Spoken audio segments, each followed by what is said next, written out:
حضرت مولا علی شیر خدا رضی اللہ تعالیٰ عنہ کا بڑا خوبصورت فرمان ہے۔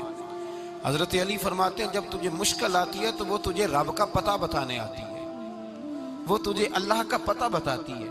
اس لیے کہ جب تو سارے اسباب کر لیتا ہے، جو ضرورت ہوتی ہے پوری کرتا ہے، تندرست ہو کے وہ کام کرتا ہے، پھر بھی کام نہیں ہوتا،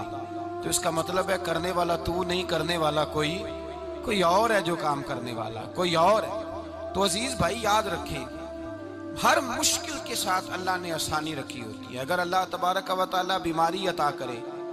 تو اس کے ساتھ اللہ پھر جو تندرستی دیتا ہے وہ بھی بڑی اعلیٰ ہی عطا فرماتا ہے۔ اگر اللہ کبھی غربت دے تو پھر اس کے بعد جو اللہ تعالیٰ آسانی دیتا ہے وہ بھی بڑی اعلیٰ ہی عطا فرماتا ہے۔ ہمیں اگر کوئی بندہ پوچھ لینا کہ بھائی کبھی کوئی خاص بات تو سناؤ، تو ہم جو ساری زندگی سکھ کے ساتھ سوئے ہوتے ہیں وہ بات نہیں سناتے، وہ جو ایک رات درد سے نیند نہیں آتی اس رات کا قصہ سناتے ہیں، کہتے ہیں وہ میرے الٹے دانت میں درد تھا تو میں ساری رات سو نہیں سکا۔ او بھائی جو ساری زندگی سویا ہے اس کا تو ذکر نہیں کر رہا، اور ایک رات جو تجھے نیند نہیں آ رہی، کسی سے پوچھا جائے، ڈاکٹر کہتے ہیں 360 ہڈیاں ہوتی ہیں وجود میں، کسی سے پوچھا جائے نا تیرا کیا حال ہے تو 359 ہڈیوں کا ذکر نہیں کرتا، جس گھٹنے میں درد ہے اس کا ذکر کرتا ہے، کہتا ہے یہ گھٹنے میں بڑی درد ہے۔ او بھائی باقی 359 ٹھیک ہے نا، ان کی بھی تو کوئی بات سنانا۔ بھائی مشکلات جو ہوتی ہیں وہ تو تجھے سجا دیتی ہیں، سوار دیتی ہیں، تجھے یاد آتا ہے کوئی اپنا۔ حضرت یونس علیہ السلام کی دوستی ہوگی حضرت جبریل امین سے، تو جناب جبریل ملنے آئے،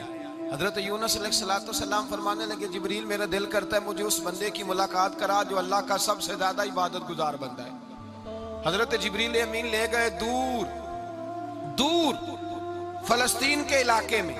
اور لے جا کر ایک بندے سے ملاقات کرائی جس کی دونوں آنکھیں بھی کوئی نہیں تھی، دونوں بازو بھی کوئی نہیں، دونوں پیر بھی کوئی نہیں، اور اس بندے کی زبان پر لفظ بڑا کیا جاری تھے، یا اللہ تیرا شکر ہے، یا اللہ تیرا، بول کے کہیے یا اللہ تیرا، اے اللہ تیرا شکر ہے، شکر کر رہا تھا۔ حضرت جناب سیدنا یونس علیہ السلام کہنے لگے میں نے تجھے عبادت گزار کو ملانے کو کہا تھا، تو کہاں لے آیا؟ حضرت جبریل کہنے لگے یا یونس یہ ہر چیز جانے کے باوجود اپنے رب کی رضا پہ راضی ہے، اس وقت دنیا میں نبیوں کے بعد جس سے اللہ سب سے زیادہ پیار کر رہا ہے وہ یہی بندہ ہے، یہ اپنے رب کی رضا پہ راضی، وصل اچھا ہے نہ فراق اچھا ہے، بس جس حال میں محبوب رکھے وہی حال اچھا ہے، بس جس حال میں انہوں نے رکھا بات ٹھیک ہو گئی۔ اس میں اب انسان شکوا کرتے پھرے کہ یہ کس طرح ہے وہ کس طرح، اپنے آپ کو مطمئن رکھا۔ مشکل کے بعد جو آسانی آئی، حضرت لقمان حکیم، ان کے نام پر قرآن مجید کی پوری سورت ہے۔ حضرت لقمان حکیم علیہ رحمہ آپ اپنے بیٹے کو نصیحت کر رہے تھے، کہنے لگے بیٹا کو مشکل آئے تو گھبرانا نہیں، کوئی مشکل آئے تو کرے بیٹوں کو سمجھ آ جائے کہ مشکل آئے تو، سمجھ آ رہی ہے بات کی، مشکل آئے تو، اور کیا خوبصورت جملے، بیٹے کو بٹھا کے کہتے ہیں بیٹا چھوٹی مشکل آئے گی تو اللہ بڑی مشکلات آسان کر دے گا، سمجھو چھوٹی مشکلات آئیں تو اللہ نے بڑی مشکلیں اس نے آسان کر دی۔ اور آپ کو بتاؤں اصل انسان ہوتا ہی وہ ہے جو مشکلوں میں جینے کا ڈھب سیکھ جاتا ہے،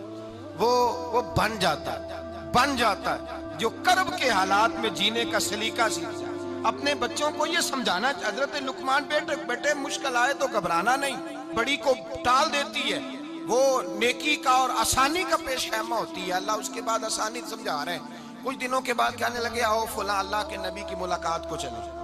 فلاں نبی علیہ السلام سے ملنے چلتے ہیں۔ اس زمانے میں جو نبی تھے ان سے ملنے چلے گئے، بیٹے کو بات یاد تھی، گھوڑے پہ بیٹھے، امام ابن جوزی نے اس کو لکھا ہے، گھوڑے پہ بیٹھے تھے دونوں کے پاس گھوڑے تھے، اب رستہ بہت زیادہ تھا، کھانا ساتھ لے لیا، پانی ساتھ لے لیا، رستہ لمبا تھا، صحرا کا علاقہ تھا۔ جب جانے لگے تو اتنی سخت گرمی ہوئی کہ گھوڑے بھی بے ہوش ہونے لگے، اچانک ایسی گرم لو چلی کہ گھوڑے بھی، اب دونوں باپ بیٹا جو تھے وہ بڑی جوش میں تھے کہ جانا ہی جانا ہے، گھوڑے سے اتر کر کے پیدل چلنے لگے۔ اب پیدل چلتے چلتے ذرا آگے گئے تو اب گرمی میں